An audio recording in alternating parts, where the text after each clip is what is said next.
The aroma of burnt offerings mingled with the acrid scent of fear in the delivery room. 9 tiny bundles, each a testament to the miracle of life, lay swaddled in their bassinets, their soft cries a fragile symphony of new beginnings. My body, a landscape of pain and triumph, lay spent, but my heart swelled with an indescribable love, a fierce, protective instinct that eclipsed the exhaustion. I looked at the tray of food, meant to nourish me after the ordeal, and a cold dread settled in my stomach. He wasn't here to offer comfort, but to inflict a cruel punishment. He had burned the food, not accidentally, but deliberately, his indifference a cruel counterpoint to my gnawing hunger. My hunger, the desperate ache in my own stomach, was punished with smoke, a bitter truth that settled in my heart like a stone. My tears, hot and silent, mingled with the cold sweat of exhaustion, a bitter stream against the stark reality of our abandonment. Each tiny cry from my newborns was a dagger to my heart, a constant reminder of the love he had denied, the comfort he had stolen. The world outside was a blur of indifferent faces, and inside, a deeper, more profound cold had settled, a cold that promised a long, arduous journey ahead, a journey I would embark on alone, with 9 innocent lives depending solely on my shattered strength. Our love story was a carefully constructed facade, a tale of control and unspoken demands, meticulously crafted for public consumption.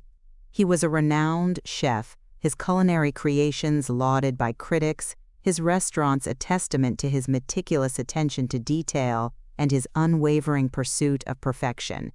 I was a quiet, unassuming sommelier, drawn to his passion, his artistry, his promise of a life steeped in gastronomic delights and refined tastes.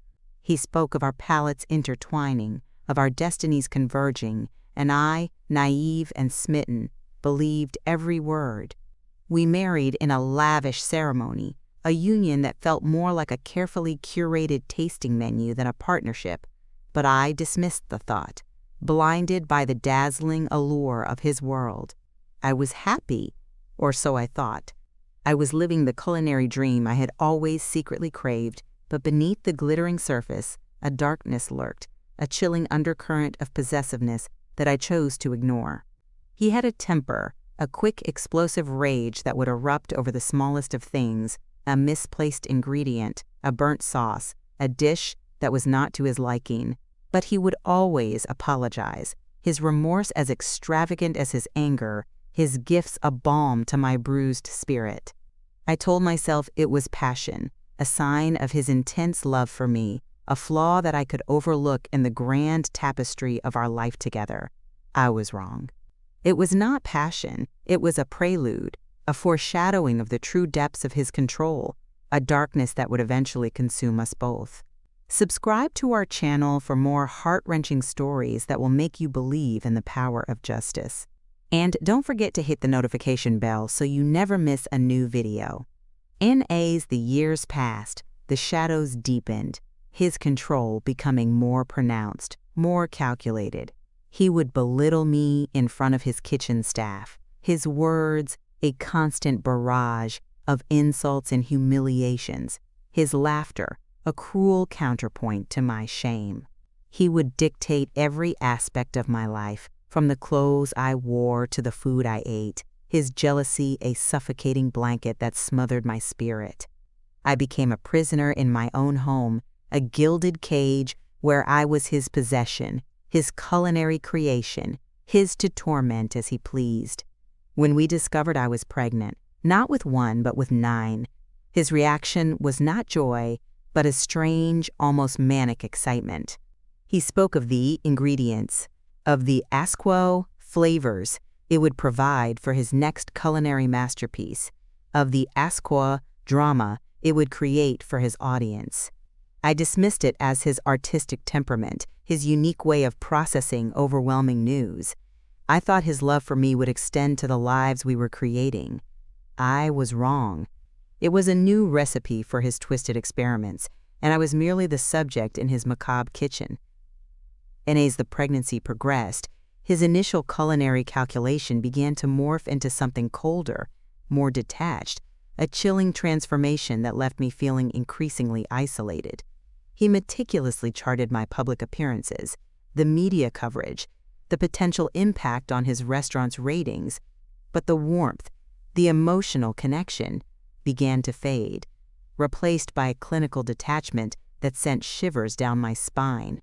He spoke of the logistical challenges, the financial strain, the disruption to his culinary empire, his voice devoid of any genuine concern for the lives we were creating. I tried to remind him of the miracle, of the joy that awaited us, but his mind seemed to be miles away, lost in the calculations of a new menu I couldn't comprehend. He stopped touching my belly, stopped listening to their tiny heartbeats, his once eager hands now recoiling from the very idea of connection. The nursery, once a canvas for our shared dreams, became a sterile room filled with meticulously organized cribs and medical equipment, a cold, impersonal space that mirrored the growing distance between us. He was preparing for their arrival, but not as a father. He was preparing as a chef, observing a phenomenon, a complex culinary exercise that had, in his eyes, become an inconvenient variable in his carefully constructed life. The whispers of doubt, once easily dismissed, grew louder, a discordant note in the symphony of my burgeoning motherhood. I told myself it was stress, the immense pressure of providing for such a large family.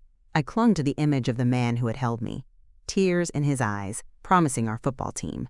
But the man who stood before me now was a stranger, his heart a fortress I could no longer penetrate. The grand design was fracturing, and I, alone, was left to pick up the pieces, carrying not just 9 lives, but the crushing weight of a love that was slowly, irrevocably dying. Then came the day I overheard his conversation with his sous chef. Not about a new dish, but about portion control, about eliminating waste, about the need to optimize resources. He spoke of unforeseen expenses, of cost-cutting measures, of the need to maintain profitability. The truth, a bitter, icy wave, washed over me. He wasn't just distant, he was actively disengaged, building a life separate from mine, from ours, a life where our children were merely a culinary liability, a potential stain on his carefully crafted image. The man I had married, the man who had promised forever, was a stranger, his true self unveiled in the cruel light of his cold, calculated indifference. The grand design of our love story had not just fractured, it had imploded, leaving behind a wasteland of broken promises and shattered dreams.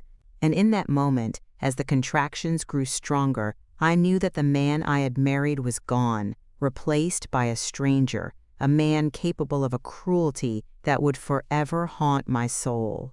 The crushing blow was not just the infidelity, but the cold, calculated indifference with which he delivered it, a final, devastating act of emotional violence that left me utterly, irrevocably alone. An NTHE delivery room became a crucible, a place where life and betrayal collided with brutal force. The labor was long and arduous, a marathon of pain that pushed my body to its absolute limits. Each contraction was a wave of fire, each push a desperate plea for release. But through the haze of agony, I held on to the thought of my babies, my 9 tiny miracles, their imminent arrival, the only beacon of hope in the darkness that had consumed my world. The medical team, a blur of masked faces and hushed voices, worked with practiced efficiency, their focus unwavering. And then they began to arrive, one by one, each a perfect, miniature being, their first cries a fragile symphony of life that filled the sterile room. The sound was overwhelming, a chorus of new beginnings that should have been met with joyous celebration.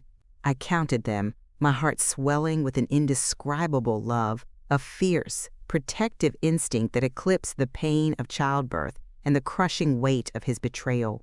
9 babies, each one a unique masterpiece, a tiny reflection of the hope I still clung to. I held the first one, then the second, then the third, each moment a precious gift, a testament to the power of creation. NBUT. My joy was short-lived, tainted by the chilling reality of his presence, or rather, his profound indifference. He was there, standing by my bed, his eyes cold and devoid of warmth. He didn't look at the babies.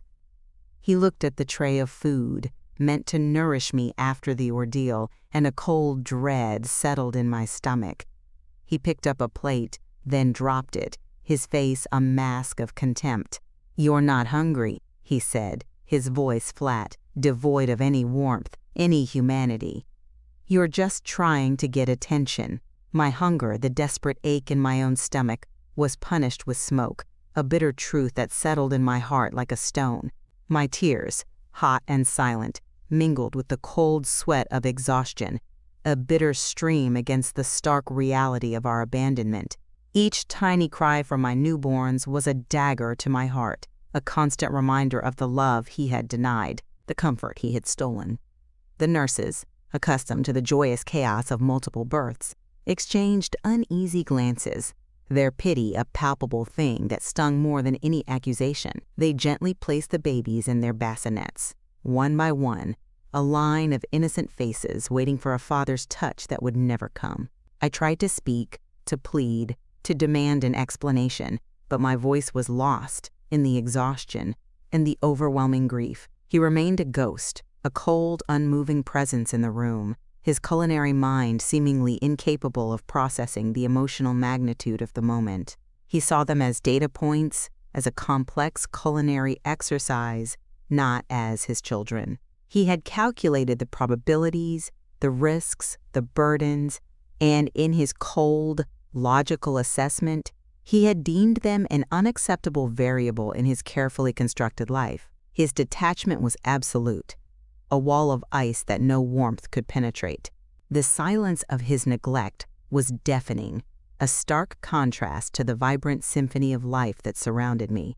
And in that profound, aching void, I knew with a certainty that pierced my soul that my journey had just begun, a journey I would embark on alone, with 9 innocent lives depending solely on my shattered strength, their cries a silent accusation against the man who slept peacefully, oblivious to the world he had just shattered. And then the smell, the acrid smell of burning food, wafting from the kitchen. He had burned the food, not accidentally, but deliberately, his indifference a cruel counterpoint to my gnawing hunger. My hunger, the desperate ache in my own stomach, was punished with smoke, a bitter truth that settled in my heart like a stone. The nurses screamed, a flurry of shocked faces and desperate movements, but they were too late. The damage was done. My body, a vessel that had just brought 9 lives into the world, was now a broken mess, a testament to his monstrous cruelty. And in that profound, agonizing moment, I knew that my journey had just begun, a journey I would embark on alone, with 9 innocent lives depending solely on my shattered strength, their cries a silent accusation against the man who had just condemned them to oblivion. An NTHE doctor, a kind woman with a gentle voice, approached my bed, her face etched with a mixture of concern and sorrow. "He wants you to choose," she said, her words barely a whisper, yet they landed like a hammer blow. "He says he can't raise 9 children. He wants you to give them up for adoption." The words hung in the sterile air, a sentence of a lifetime of heartbreak, a cruel echo of the betrayal I had already experienced. My breath hitched in my throat, a gasp of disbelief and agony. I looked at my babies, their tiny faces, a mixture of innocence and vulnerability, their chests rising and falling in perfect rhythm. How could I choose? How could I give up a single one of them? They were a part of me, a part of him, a part of the grand design we had once envisioned. I looked at him then, my eyes pleading with him to understand, to see the love I had for our children, the love I still, foolishly, harbored for him. But his face was a mask of cold indifference, his eyes devoid of any emotion, his posture rigid and unyielding. "It's them or me," he said, his voice flat, devoid of any warmth, any humanity. The ultimatum was a cruel twist of the knife, a final act of betrayal that shattered my heart into a million pieces. It was a choice he had already made, a choice that revealed the true depths of his selfishness and his utter lack of compassion. He had chosen his comfortable, unburdened life over the lives of his own children, over the woman who had carried them, over the love we had once shared. The grand design had not just fractured, it had imploded, leaving behind a wasteland of broken promises and shattered dreams. And in that moment, as the contractions grew stronger, I knew that the man I had married was gone, replaced by a stranger, a man capable of a cruelty that would forever haunt my soul. The crushing blow was not just the infidelity, but the cold, calculated indifference with which he delivered it, a final, devastating act of emotional violence that left me utterly, irrevocably alone. NNBUT in that same moment, a fierce, unyielding resolve ignited within me, a fire born from the ashes of my shattered dreams. I would not let him dictate my future or the future of my children. I would not let his abandonment define our lives. I would not let his fear and selfishness cast a shadow over their innocent existence. I looked at my babies again, their tiny hands curling around my fingers, their soft cries, a reminder of their profound responsibility and boundless love that now filled my heart. They were my world, my everything. I couldn't give them up. I wouldn't. I would raise them on my own, with or without him. I would be their mother and their father, their protector and their provider. I would give them a life filled with love and laughter, a life they deserved, a life free from the cold indifference of a man who saw them as a burden. I told him my decision the next morning, my voice steady and strong, imbued with a newfound strength born of desperation and fierce maternal love. He didn't say a word. He just turned and walked out of the room, out of the hospital, out of our lives. He never looked back. He never saw the tears streaming down my face, the tears of a woman who had lost everything and gained everything in the same breath. He never saw the unwavering determination in my eyes, the unbreakable bond that had just formed between a mother and her 9 miracles. He had chosen his path, and I, with my 9 precious children, had chosen mine. And in that choice, a new, stronger foundation was laid, built not on grand designs or whispered promises, but on the unyielding power of a mother's love. Section 5. The Crucible of Motherhood and the Unseen Strength in NTHE. First few years were a blur of sleepless nights, endless feedings, and a constant, overwhelming sense of responsibility. I moved into a small, 4-bedroom apartment, the 9 cribs crammed into every available space, a testament to the beautiful chaos that had become my life.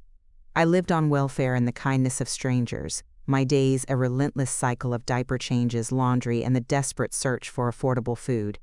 My hands were perpetually tired, my body ached, and my mind was a constant hum of worry.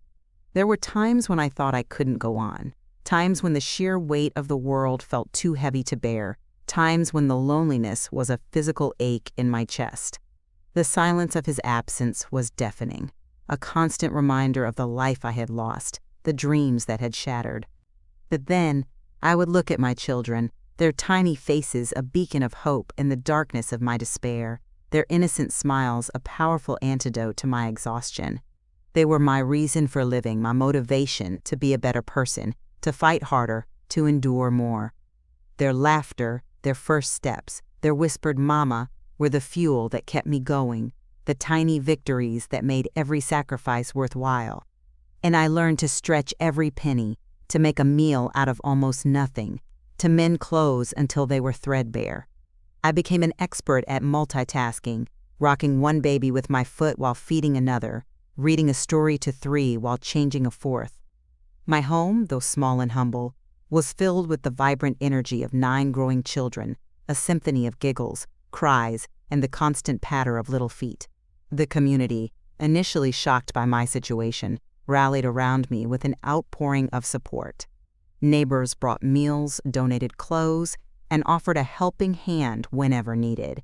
Strangers, touched by my story, sent anonymous gifts and words of encouragement. Their kindness was a balm to my wounded soul, a testament to the inherent goodness in humanity that contrasted so sharply with the cruelty I had experienced. I found strength in unexpected places, in the quiet moments of connection with my children, in the unwavering support of my newfound community, and in the deep well of resilience I discovered within myself.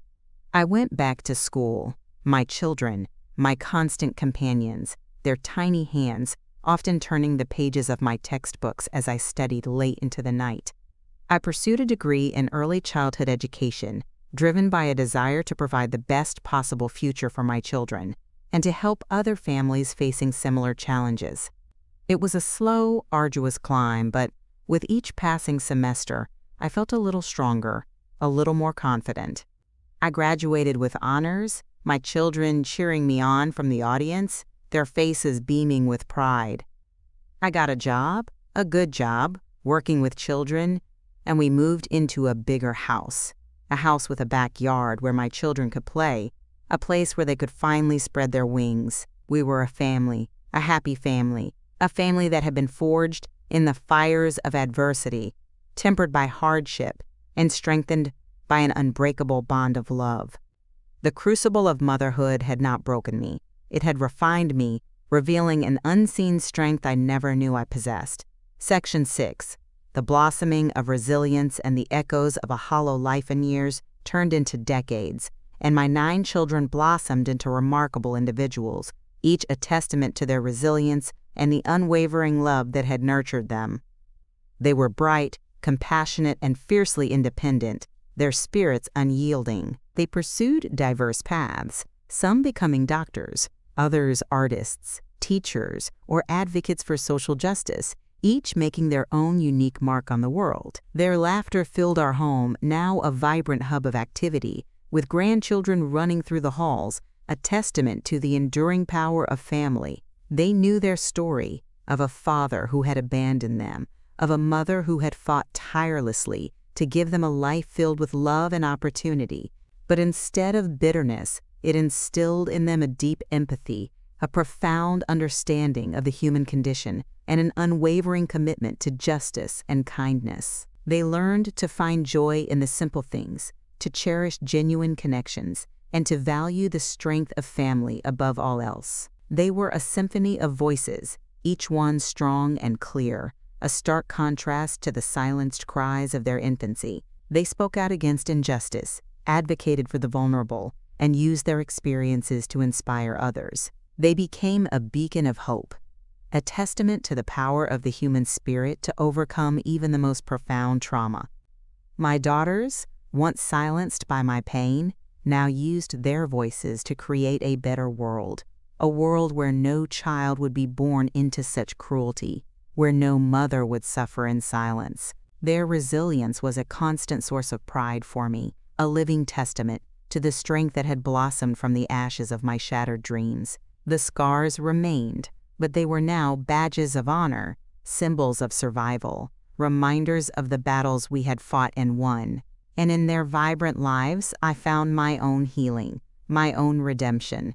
The symphony of their voices, once silenced by my cries, now filled my world with a melody of hope and triumph. Occasionally, whispers of his life would reach me, carried on the wind like forgotten echoes. His culinary empire, once so promising, had stalled, his public image tarnished by scandals and a profound lack of empathy. He had achieved fame, but at the cost of his soul, his relationships, his very humanity. He was a man who had sought to control the narrative, but had lost control of his own life. He had no family, no legacy, only the cold, sterile echo of an empty life. He had chosen to discard his own children, and in doing so, he had discarded his own humanity. He had remarried, but his second marriage had ended in divorce, leaving him with no children, no true family. His life, once a grand performance, had become a lonely, desolate stage. He was a man consumed by his own emptiness, his life a hollow echo of what could have been.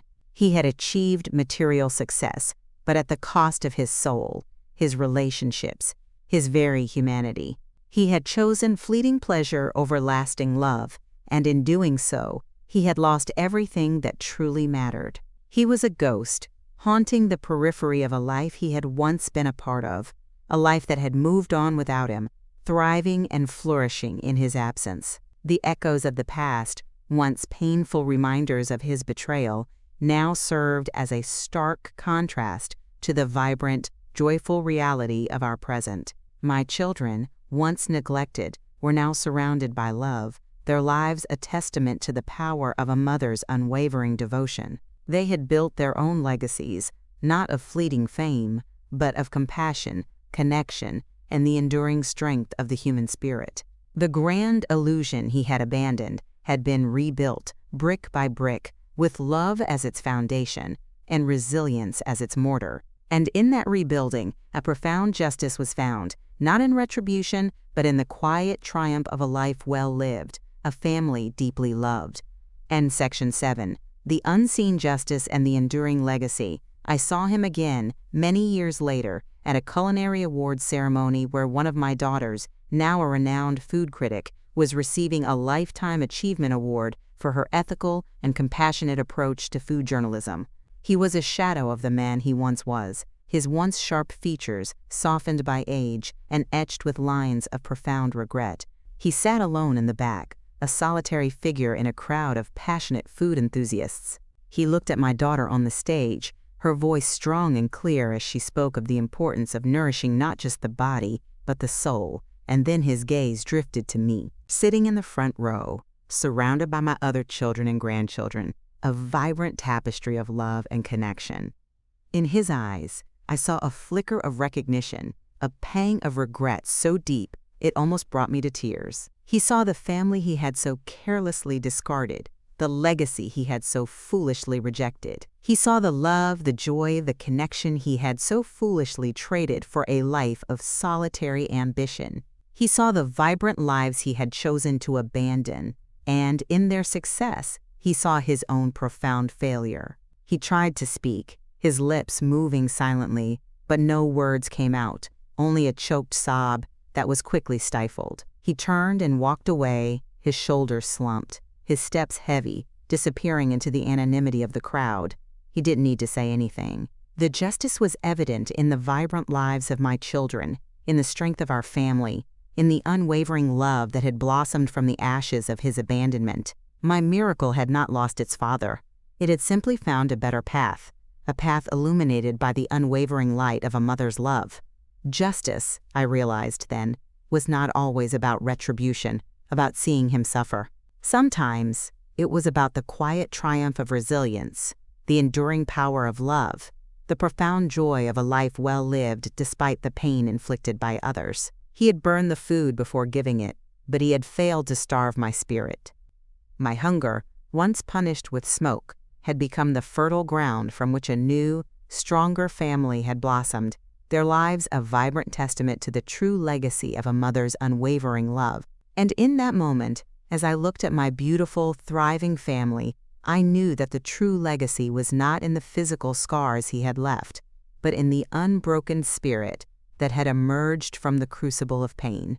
It was in the laughter of my grandchildren, the unwavering support of my children, the quiet strength that had carried me through the darkest of times. It was a legacy of love, resilience, and the profound truth that even in the face of the deepest betrayal, the human spirit can not only survive, but flourish, creating a tapestry of life more beautiful and meaningful than any grand design. My miracle, once met with rejection, had become my salvation and the enduring testament to the power of a mother's unwavering love.